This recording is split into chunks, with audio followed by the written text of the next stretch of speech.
In 1862, Georg Michael Pfaff built one sewing machine by hand in Kaiserslautern, Germany. That first machine can still be seen today at the Munich Museum of Science and Technology. In 1863, he built 6. In 1864, he built 46.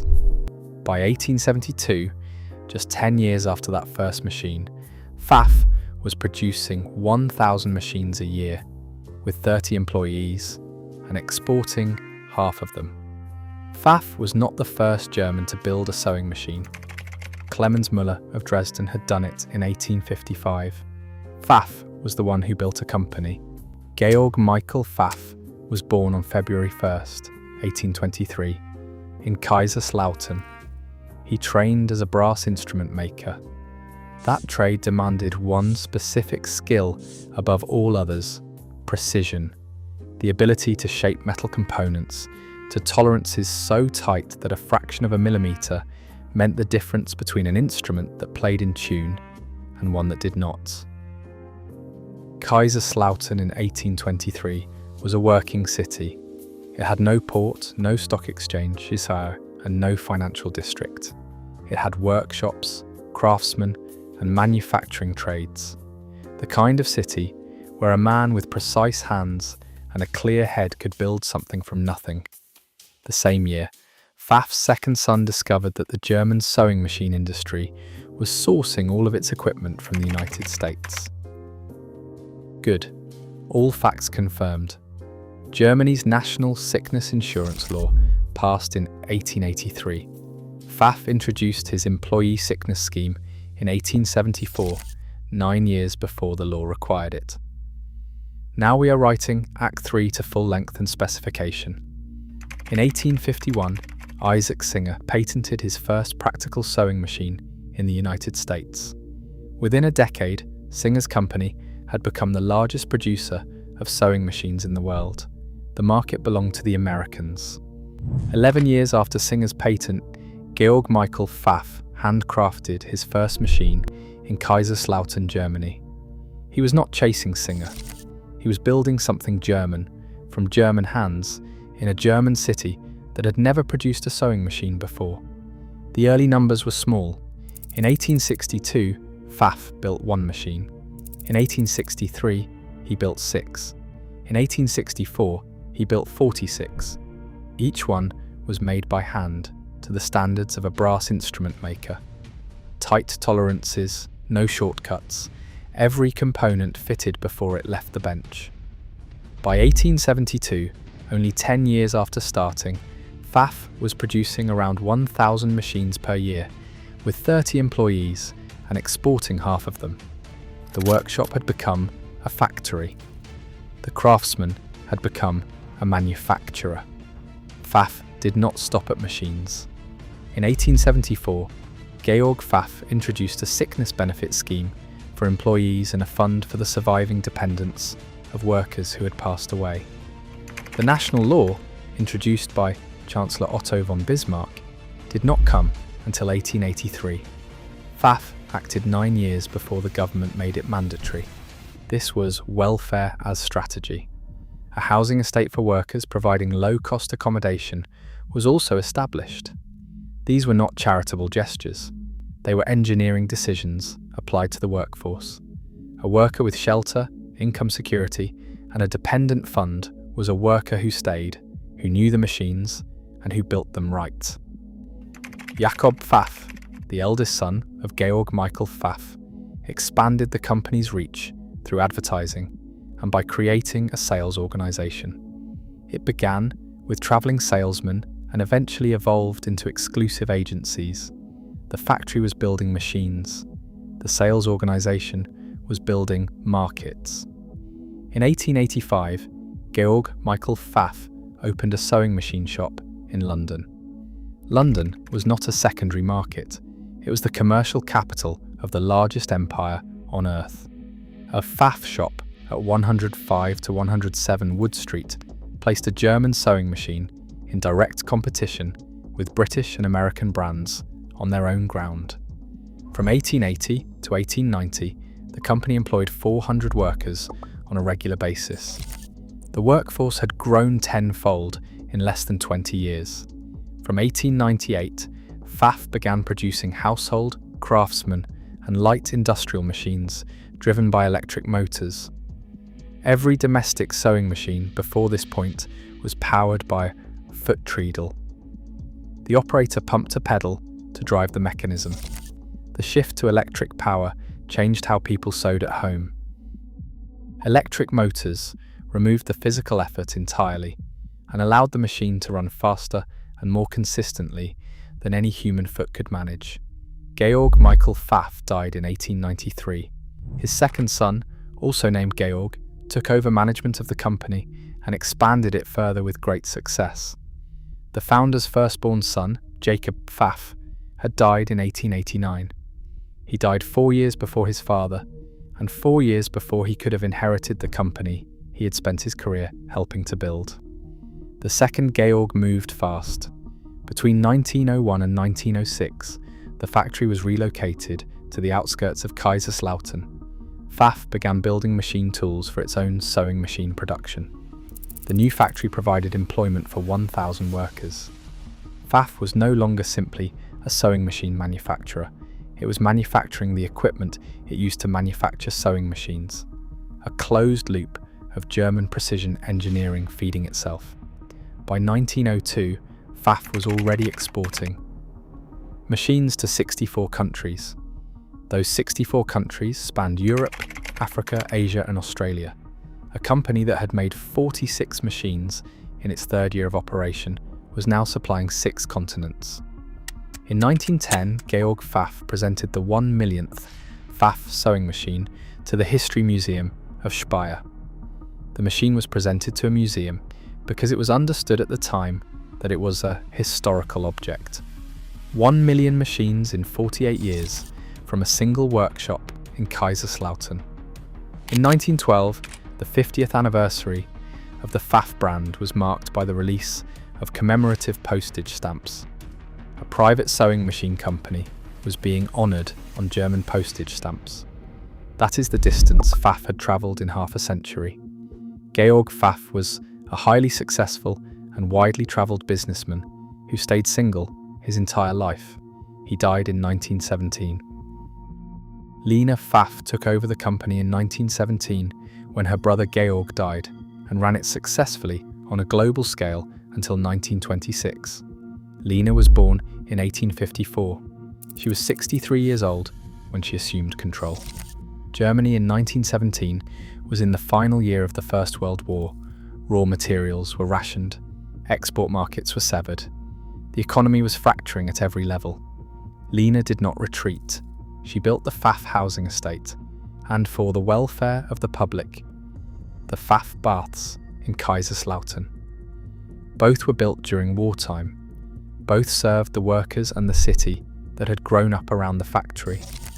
When the company was converted to a share company in 1926, its management was placed in the hands of Karl Pfaff, the grandson of the founder. The company then employed 2,600 persons and introduced an old age pension insurance. 300 machines left the works every day. Assembly was carried out on direct flow assembly lines. Lena retired at the age of 72. Innovation continued on the factory floor. In 1922, Pfaff launched their first rotary hook sewing machines. The rotary hook replaced the oscillating shuttle, a mechanism that swung back and forth to catch the thread. The rotary hook moved in a continuous circle instead. It was faster, it was quieter, it created a more consistent stitch. Every major domestic sewing machine in production today uses a descendant of this mechanism. In 1932, Pfaff launched the Pfaff 130. The 130 was a high-performance zigzag machine. A zigzag stitch moves the needle left and right across the fabric with each pass, rather than simply driving straight down. This meant sewers could sew stretch fabrics without the seams snapping. It meant raw fabric edges could be finished without a separate tool. It meant decorative stitching was possible on a domestic machine for the first time. The Pfaff 130 remained in production for decades because of its popularity. Every one of its components was made of metal. A Pfaff 130 in good condition sells today for approximately $400, significantly above the average price of any comparable vintage machine. By 1935, Pfaff had produced its 3 millionth sewing machine. During the Second World War, the company suffered, but production did not stop. The factory was destroyed in 1944, suffering extensive damage. It was then reconstructed and restarted its activities in record time. In the 1940s, the company developed plastic heat sealing machines and the first early cam-controlled sewing machines. The engineers were rebuilding their factory and designing new technology at the same time. Innovation was happening on the shop floor. In 1951, Pfaff launched the world's first portable sewing machine with a free arm. A standard sewing machine has a flat bed extending to the left of the needle. The fabric lays flat across it. A free arm machine removes that extension. What remains is a narrow cylinder projecting outward. A sewer can slide a sleeve, a trouser leg, or a cuff directly onto the arm and stitch around it without cutting or repositioning the fabric. No manufacturer had done this before. Pfaff did. In 1954, the 5 millionth Pfaff sewing machine left the works. It was a milestone for the company. In 1957, Pfaff acquired Gritzner Kaiser AG, a prominent sewing machine manufacturer and earlier bicycle and motorcycle manufacturer in Karlsruhe Durlach. The acquisition gave Pfaff a second production site, a second engineering workforce, and access to Gritzner Kaiser's industrial knowledge base, built across decades of precision manufacturing. The acquisition expanded Pfaff's capacity and expertise. In 1962, the 100th anniversary of the Pfaff brand was marked by the production of a gold machine, which was displayed in dealerships around the world. The anniversary was a show of heritage and quality. In 1960, Pfaff launched the Model 260. It had 80 automatic stitches and was advertised with a 10-year warranty. 80 stitches was not a minor feature update. It was a machine capable of performing tasks that previously required entirely separate specialist equipment. In 1968, Pfaff launched the Pfaff 12.2, featuring the original IDT Integrated Dual Feed, as well as electronic needle piercing power.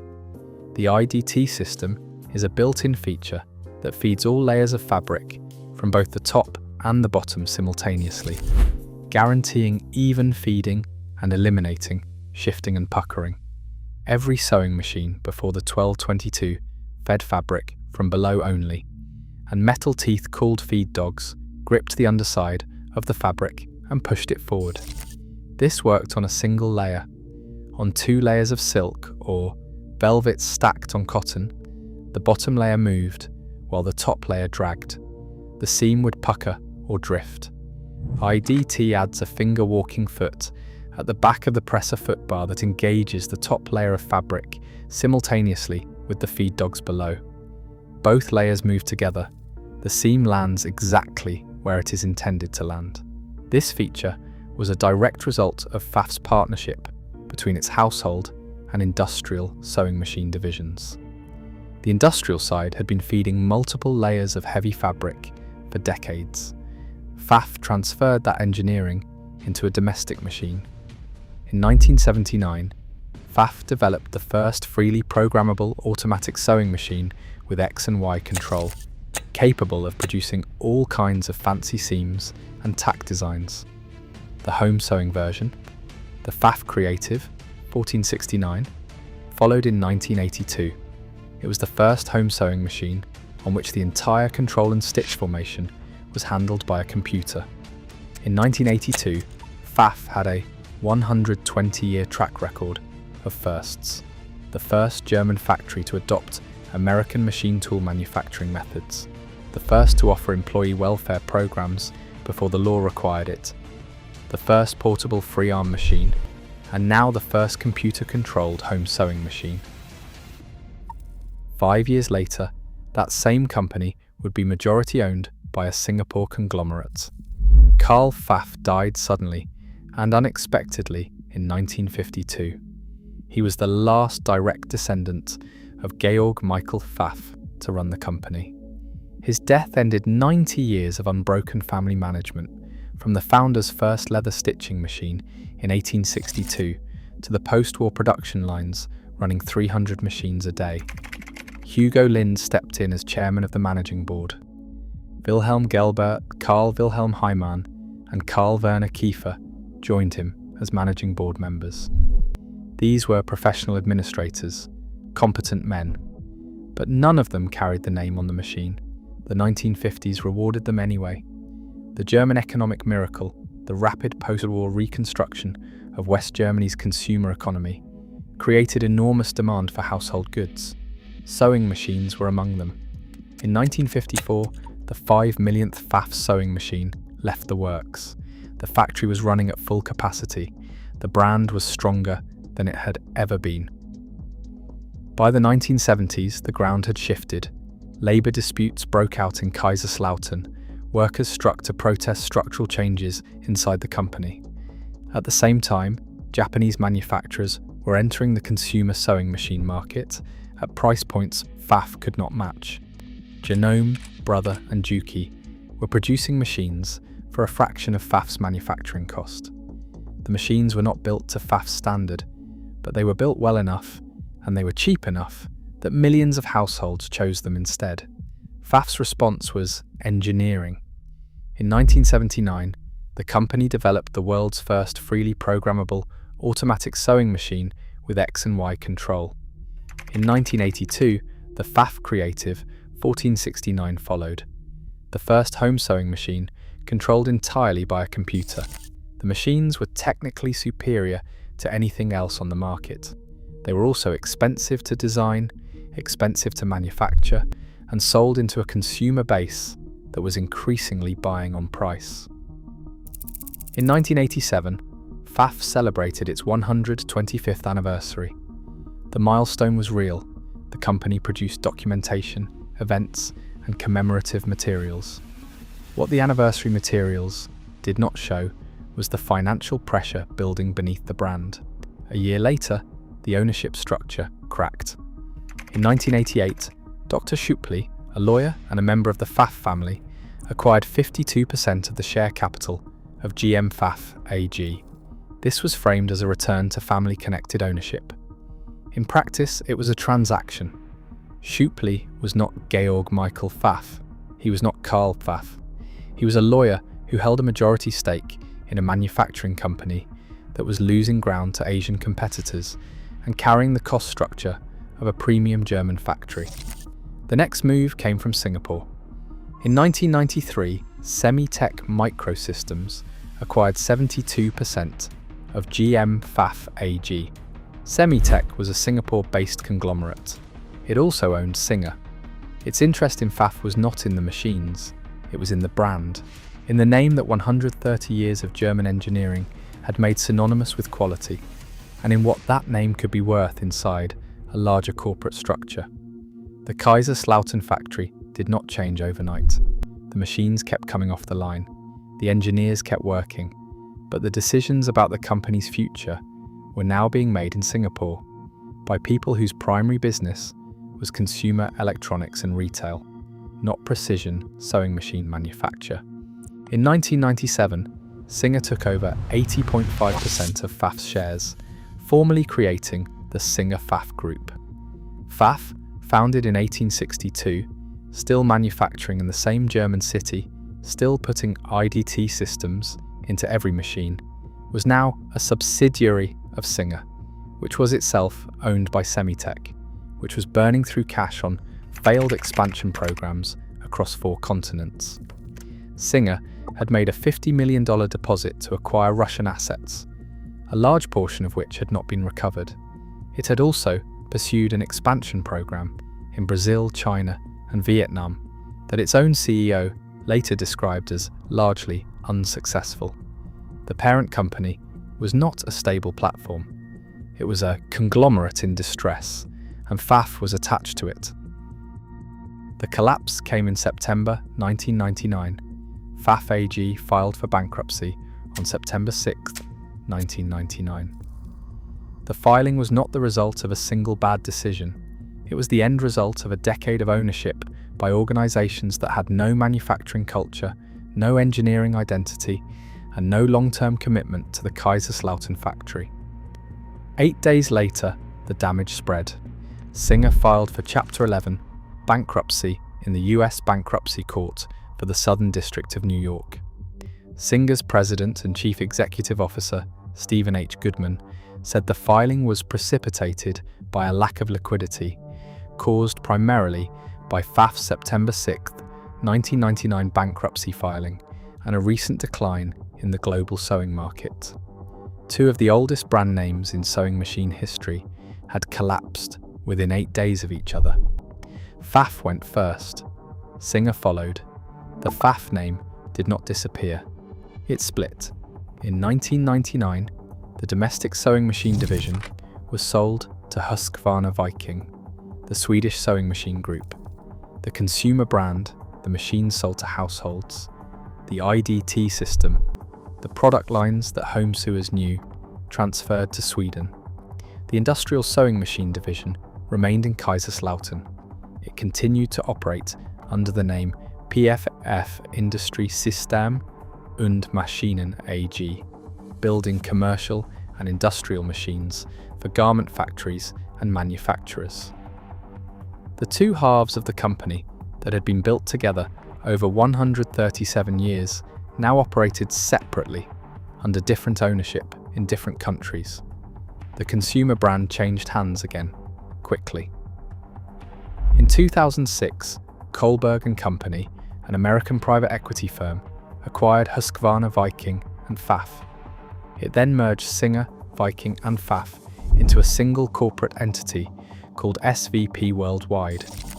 The new company relocated its headquarters to Hamilton, Bermuda. Kohlberg & Company was founded in New York in 1987. Its business was leveraged buyouts, acquiring companies, restructuring them, and selling them at a profit. It was not a sewing company. It had no engineering division. It had no factory in Kaiserslautern. The initials SVP stood for Singer, Viking, and Pfaff. 3 names, each representing decades of independent manufacturing heritage, collapsed into a single corporate acronym registered in Bermuda. Production of machines sold under the Pfaff name moved out of Germany. For many years, all Pfaff machines had been manufactured in the Kaiserslautern factory, with a later expansion to a second facility in Czechoslovakia. Under SVP Worldwide, manufacturing shifted to lower-cost facilities. The German engineering that had defined every Pfaff machine since 1862 was no longer the operating standard. The brand name remained, the factory did not, the ownership cycle continued. In 2018, Kohlberg sold SVP Worldwide to Ares Management, a publicly traded global asset manager based in Los Angeles. Ares Management's portfolio included aerospace components, healthcare services, and consumer goods. Sewing machines were one line among hundreds. In 2021, Ares sold SVP Worldwide to Platinum Equity, an American private equity firm specializing in leveraged buyout investments. The Pfaff consumer brand had now passed through 5 ownership structures in 22 years: Semitech, Singer, Husqvarna, Viking, Kohlberg, Ares, and Platinum Equity. The industrial division followed a separate path. In March 2013, Shandong Europe Holding Corp GmbH, the German holding company of SGSB Group Co-Ltd, took over 100% of the shares of Pfaff Industrie System und Maschinen AG. SGSB Group was a Chinese state-linked industrial conglomerate. The last remaining piece of Pfaff, still physically based in Kaiserslautern, was now owned by a company headquartered in Shanghai. By 2014, Pfaff Industrial employed 180 people. In 1926, when Karl Pfaff took over, the same company employed 2,600. At its peak before World War I, The factory had employed over 1,000 workers and supplied machines to more than 60 countries. The Pfaff name still exists. Machines carrying it are sold today through SVP Worldwide's retail network. They are not made in Germany. The IDT system, Integrated Dual Feed, invented in Kaiserslautern in 1968, still appears on those machines. It is the one unbroken thread connecting the machines on shelves today to the factory that Georg Michael Pfaff built from a single workshop in 1862. Every machine Pfaff made while it was still Pfaff, while the family ran it, while the engineers in Kaiserslautern made every decision about every component, was built to a standard its competitors consistently failed to match. The company did not lose because the machine stopped working. It lost because the people making financial decisions about the company stopped being the people who knew how to build machines. If this documentary gave you something to think about, subscribe and like the video. Only if it was worth your time.